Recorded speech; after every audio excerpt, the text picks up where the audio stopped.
Check it. Here I am showing an easy way to make your own natural body powder or body deodorant using arrowroot powder, because talc powder has been known and proven to cause cancer.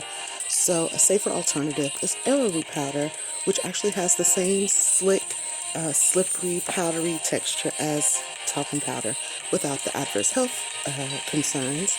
And it has natural health benefits too when you add it. It's edible. So you can use this and add baking powder or cornstarch to make your own absorbing body powder.